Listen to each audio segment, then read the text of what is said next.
Jésus est notre repos du sabbat. Et la clé en est le terme hébreu sabbat qui signifie se reposer ou cesser de travailler. Les origines du sabbat remontent à la création. Après avoir créé le ciel et la terre en 6 jours, Dieu se repose de toute son activité le septième jour. Genèse 2:2. Cela ne veut pas dire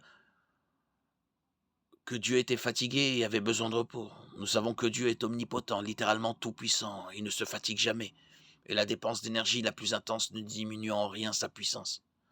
Alors qu'est-ce que cela signifie que Dieu s'est reposé le septième jour? Tout simplement qu'il mit un terme à ce qu'il faisait, cesser de travailler. C'est important pour comprendre l'instauration du sabbat et le rôle de Christ, notre repos du sabbat. Dieu s'est fondé sur l'exemple de son repos au septième jour de la création pour établir le principe du repos du sabbat pour son peuple. En Exode 20, 8, 11 et Deutéronome 5, 12, 15, il donne aux Israélites le quatrième de ses 10 commandements.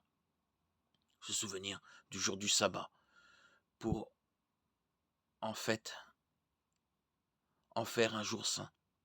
Un jour par semaine. Ils devaient se reposer de leur travail et donner aussi un jour de repos à leurs serviteurs et à leurs animaux. C'était une cessation de travail complète. Quel que soit leur travail, ils devaient l'interrompre un jour complet par semaine.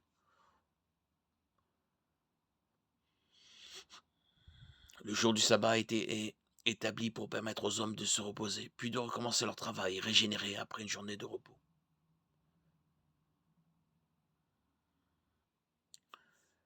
Pour nous, chrétiens, Jésus est aussi notre repos du sabbat, parce qu'il est Seigneur du sabbat.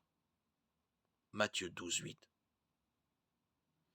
En tant que Dieu incarné, il détermine le véritable sens du sabbat, parce qu'il l'a créé, et est notre repos du sabbat incarné.